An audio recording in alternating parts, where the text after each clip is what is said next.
Okay. So managing conflict in a team, this is where our class began. But we'll go back a little bit slide to review what we said last time. Last time we talked about general how to become a teamwork and how businesses can get themselves to have a good teamwork and get the work in the team. We spoke about the Tuckman teamwork model, and we presented it's going to have 4 stages. Forming, when we get the team together. Storming, when the team start discovering each other and start disagreeing about stuff. Norming, when the things become normal and everybody knows what's happening and what's going on. And then we have the last stage, which is performing, when this is when the team get so good knowing each other and they start achieving and performing above expectation. Again, we had something very good mentioned at that time is many teams will not achieve the performing stage, and most probably this is due to the bad management during the conflictation area. If you don't do the conflictation management right during the storm area, this is where the problem happened. Good. And that's why for the next few slides, we're going to talk about how to manage conflict in the team. How do we can control the conflict in the team and how do we manage this? Now, first of all, we need to be clear. Conflict is normal. People will disagree. Good. No matter how good friend you are, no matter how brother and sister you are, no matter how long you guys has been married to somebody, there will always be conflict. So conflict is part of the human being and the human way of living and the human thinking. Good. When handled in the right way, conflict could be something very, very useful and very, very good, and it will give you very good results. But if it's handled badly, it can destroy the team and it can destroy everything happening. So what do I mean by conflict? Does that mean that Hassan and Ayman hate each other and they want to fight? Or Zainab and Nasreen is about to punch each other? No, I'm not talking about Zainab hating Nasreen and they will never talk to each other again. No, I'm talking about you guys want to go after the class to eat. Good. Where do you guys want to go? Zainab says, I want to go to McDonald's. Nasreen says, I want to go to, what do you call it, Pizza Hut. Good. This is kind of conflict in a decision making. They don't hate each other. They are not going to kill each other yet, but it's about, should we eat at McDonald's or should we eat at Pizza Hut? Should we install the server with version 5 or should we install it with version 6? Should we do the database on this server or the database on that server? These kind of arguments. Good. So usually to approach the conflict, you have 2 different options you can look at. We have something called constructive versus destructive. Constructive means I will try to show you the benefit of my idea. You try to show me the benefit of your idea. We are trying to see which idea can be providing better solution for the system, which idea can provide better result for our project or our team goal. Destructive, this is when we start attacking each other. Good. Zainab will say, I would love McDonald's because the fries at McDonald's is amazing and it make everyone happy. Nasreen says, no, I will go to Pizza Hut. It has more, it doesn't have healthy stuff, but anyway, it's have a healthier food option. You can order a chicken wing, you can order pizza, is better. So they try to see how is that accomplishing to my project. Destructive thing is the opposite solution. Come on, Zainab, you are a lousy bad. You want to eat McDonald's, you why Dana? And oh, Nasreen, you are always getting us, I don't know. And they start getting personal and start getting insulting each other and start getting aggressive on each other. So that's the difference between the 2. There is also another options. Active, sorry. Where is the mouse go?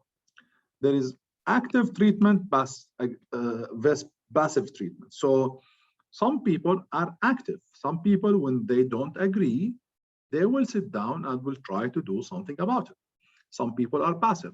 So Zainab suggested McDonald's. Nasreen says, okay, we'll go to Pizza Hut.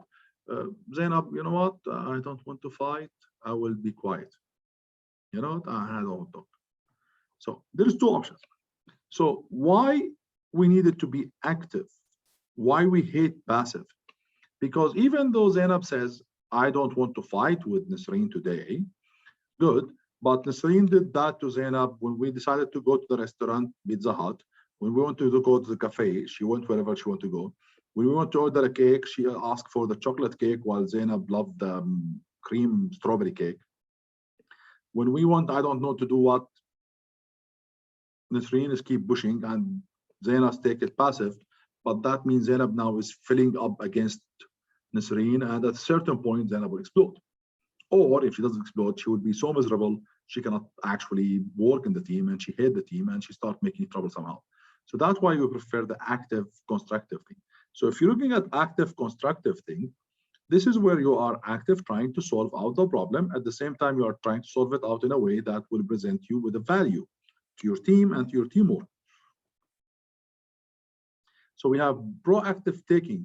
We will try to take initiative. We are trying to look at stuff. We're trying to see what we can do to get this conflict solved. Creating solution. Maybe we'll start thinking about something else. Should we go to that place? Should we do that? Why don't we run a report that will show us how to get this stuff? How can we test that? Good. It will allow us to express our emotions. Zainab no longer feel that Nasreen is controlling her life. Good. It's a reach out. We can reach out to each other. On the other hand, it's avoiding. I'm avoiding talking to them. والله خلي ولي. تعرف مثلا here in the Gulf area, خلي ولي. This is exactly where خلي ولي should go. Good. Meaning, I don't care. I don't give anything. You guys want to do it, do it. You don't want to do it, do it. Imagine your whole team in the mentality of خلي ولي. This is where everything goes crazy. Of course, if somebody is not from Qatar listening to me saying خلي ولي, he think I'm talking about magic kind of weather thing. But it's a magic bad word, خلي ولي, which should destroy everything. If you don't know what خلي ولي mean, tell me, I'll explain it to you. Good. Hiding emotions, self-centralizing, people will be distributed from each other, people will have. So that's why we are encouraging people to take action and make it constructive action to get the work done.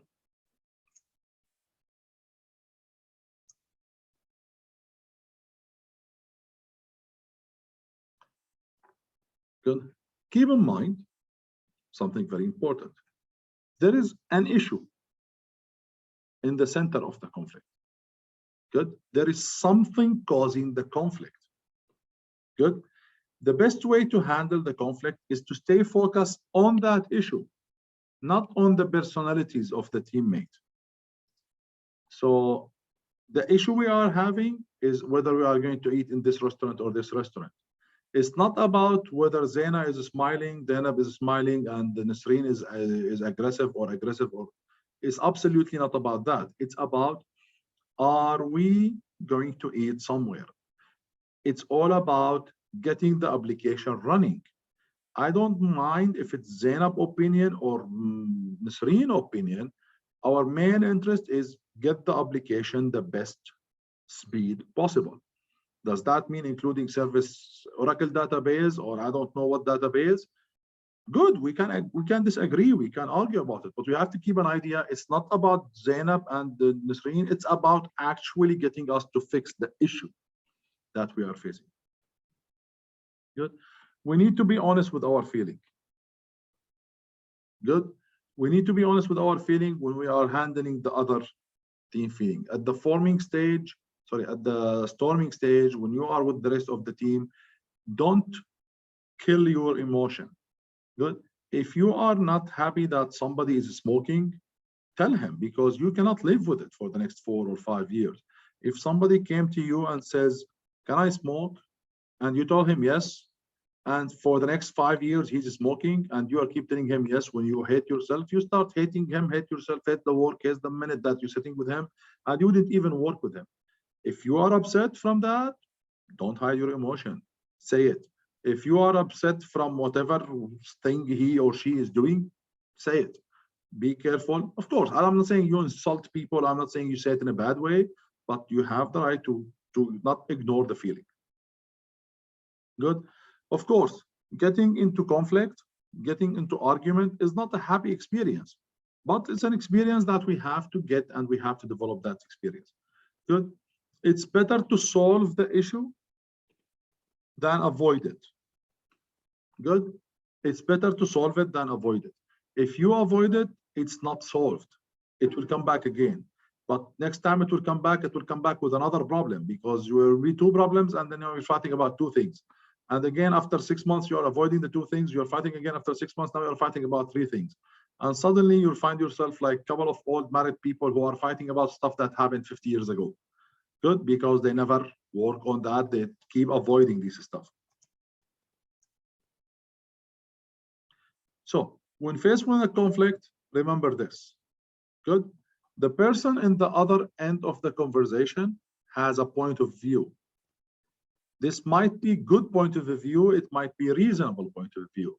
Yes, subhanallah, we all have amazing mind. We all are happy with our minds. There is hadith, one of the guys said the story that when God created the humankind, good, nobody was happy about money. Nobody was happy about his beauty. Nobody was happy about his body shape. Nobody was happy about anything except our mind. All of us are happy about our mind. You hardly find somebody who says, I'm not happy with the way I'm thinking. Good. All of us think ourselves are the best people in the world thinking. We think are the smartest people in the world, and we think everybody else is stupid and we are the smartest people in the world. That's our fact. But in the real, that's how we think, most of us, 99% of us. But in the real life situation, in the work situation, in the real life situation, other people might have a very good point of view. So listen to them. They might have something that you don't have, based on their experience, based on their life, based on what they've seen before. They might have it. Listen actively and try to seriously understand why is he saying that way. But keep in mind that the other guy might also be uncomfortable talking to you. So he might be uncomfortable talking, you might be uncomfortable talking, two uncomfortable people talking, not talking to each other. That's easy, like, hey dude, I know I don't want to talk to him. We don't want to, okay, let's go. And now you have a team that they don't talk to each other. No, you have to make sure we get this problem solved. Good. Keep it to the issue to discuss. So again, fix on the problem. We are here to discuss, are we going to install the application on server 5 or server 6? We are not here to discuss whether the squeaky sound of this lady is upsetting this gentleman, or the way that gentleman deodorant. We're not talking about each other. We're talking about how to fix that server, how to install that server. Good. So again, this diagram, I like it a little bit. It starts with here. We have a conflict. We go, of course, to anger and frustration. Oh, why she's doing this? Why is he doing that? Now we have two options. Avoid it. You know what? She's crazy. I'm not going to talk to her. But this crazy is not disappearing. Good. You can avoid somebody that you will never meet again. Good. A customer came, he was rude. You avoid him, avoid fighting with him. He leave. Maybe you'll never see him again. Good. But this is your coworker. This is the guy you'll meet with him face to face every day for the next 5 years. If you avoid the conflict today, it will come back tomorrow. Good. So try to engage each other in the conflict. Try to talk about it. Try to see what you guys can do. Now, again, there's two options. One option is dominate, meaning somebody is more powerful, is more convenient, is more speakable, is more strong personality than the other guy, and he end up forcing his way to the other one. So I'm not sure you guys know Nasreen and Zena. So let's assume one of them is mean girl. Good. Like, good. So if she dominates the other lady will go back again to the conflict, and we go back again in the same loop. We need to talk. We need to respect each other. We need to try to solve the problem and get to the proper point. So we try to avoid the conflicts. Good.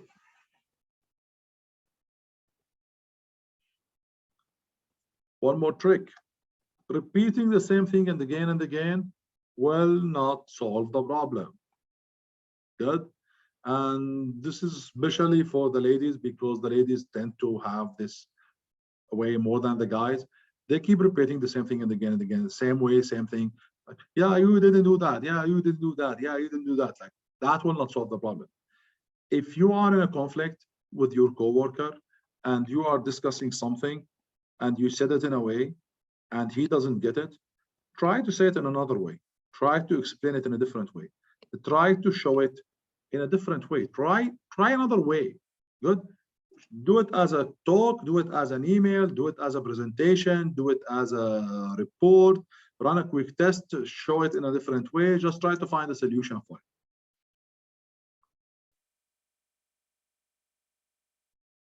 One more advice. Little can be gained from discussing and debating the past. Arguing about the past stuff is useless now. Let's focus on the issue. Arguing about the past, it's another technique called root cause analyst. We spoke about that. Good.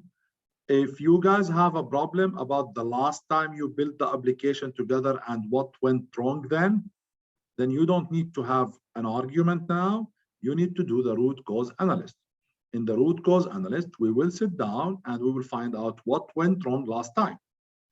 We will sit down, we will ask the questions, we will look at the answers, we will look at the reports, we will look at the data, and we will decide the reason the project last time took 6 months instead of 3 months was because we had this and this and this mistake. But you do that not because you want to blame Zainab or you blame Nasreen. No, we are doing this to find out what went wrong last time. That's fine. That's called root cause analysis. That you guys should have done it in the previous project. But now we have a new project. Going back in the you remember 6 years ago when we had this project, you did this wrong, and now you're doing the same thing. It doesn't go. Try to stay focused on the issue that you are solving.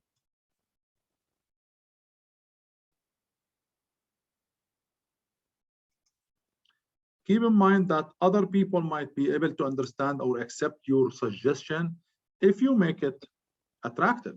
If you could explain it in the right way, if you could demonstrate it in the right way, you might convince the other side to change their mind, if you know how to express it. But if you don't know how to express it, if you are the kind of people who are not very convincing in their speech, not everybody is a strongly convincing mentality, take your time, sit down, write it as an email. In a meeting, you might be a little bit a weak personality that cannot argue with somebody like me attacking everybody around like a monster. And you have to see me in one of those meetings. I'll be attacking everybody, firing people at everybody. Good. So in that case, maybe you talk to me by email. You sit down at night, you put your coffee, you put your tea, you put your food, you sit down for 2-3 hours, write me a detailed description email that will organize your ideas and send it to me. Don't have a fight with me. So that's are the solution that we are having. These kind of behaviors will help a lot to solve the conflict. Good. Find a way to say this stuff in a different way.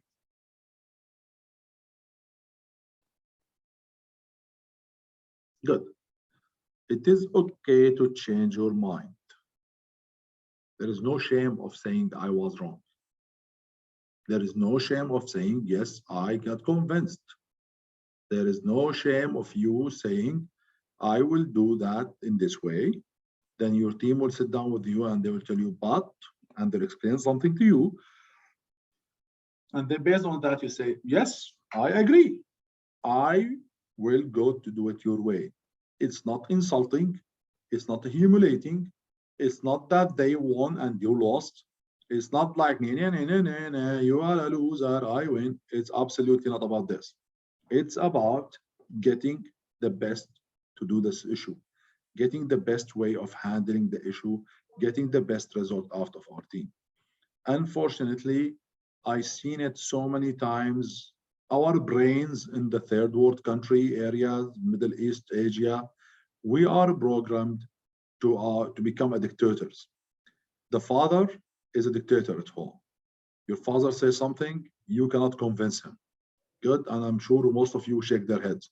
Your mom says something, oh my God, it will take a miracle to let her change her mind. We are trained like this. Even me, my son, that, no, I said, why? I said so. Good, I said so. Even if he convinced me, I still like, no, I said so. I don't want to give. We are having this mentality. Of course, that's the dad. The teacher at the school are even worse.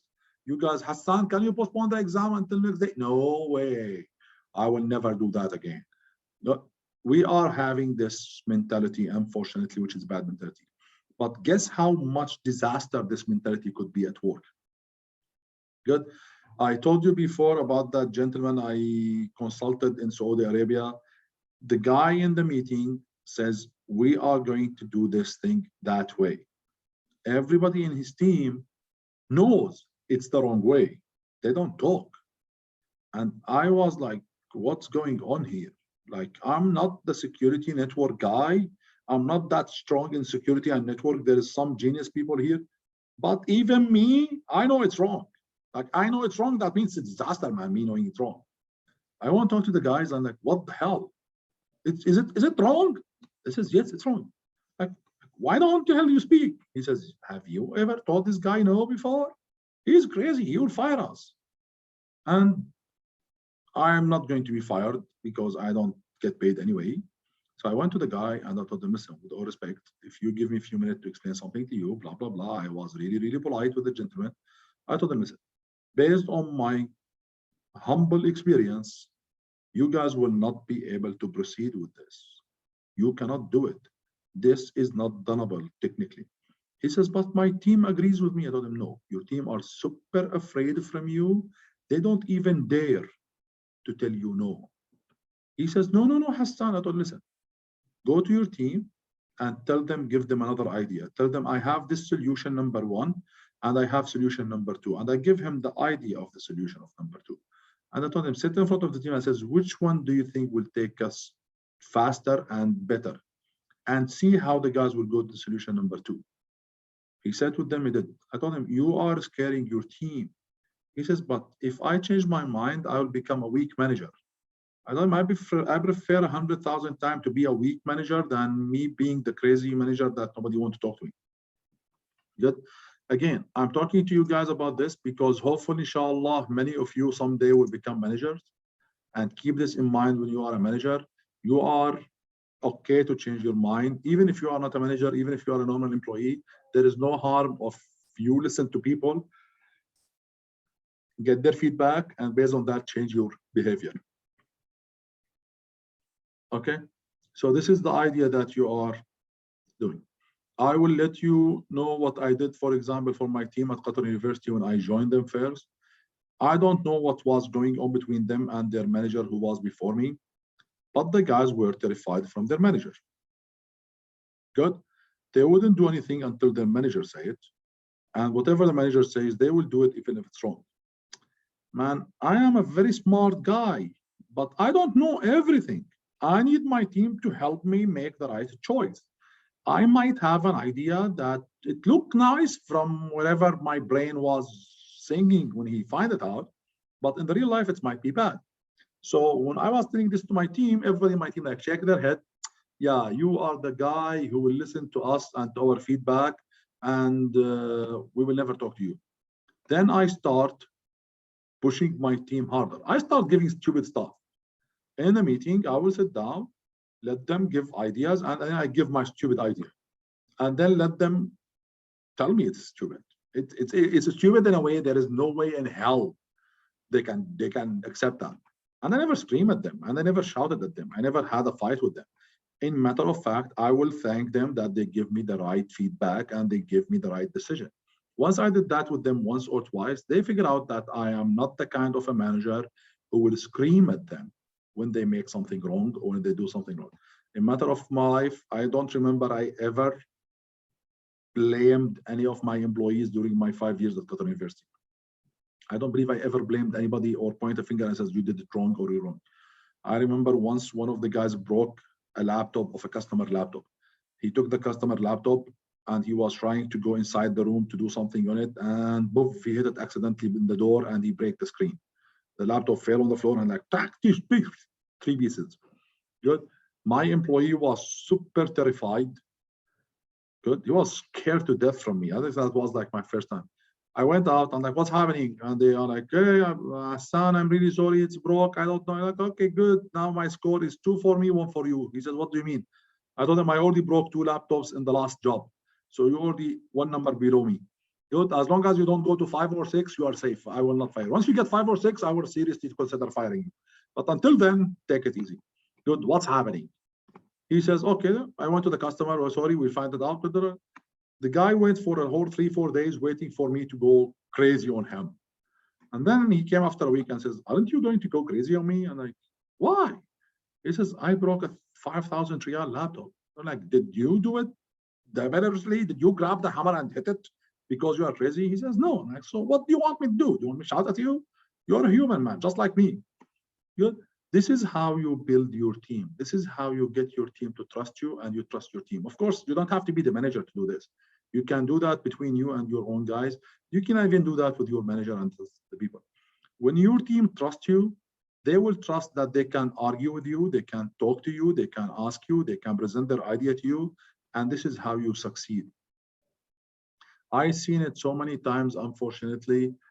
Again, back to the Middle East area, people, managers and directors, and even higher than this, they think I am the only one who understands. I am the only one who knows. Of course not. Good. Okay. And sometimes, keep in mind, there is no harm of delaying the discussion to a later time.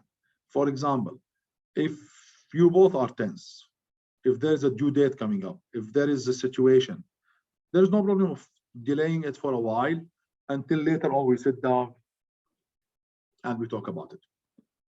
There is no problem for one of you guys to avoid the problem. There's two people in a situation where we don't have time to argue now and convince each other. And no, it's a quick, okay, one of us will cool down a little bit, get the other guy to go through, okay, and then after that, we will sit down and say what's happened and how we can avoid situation of getting bad. Good. Anybody have a question about the conflict management?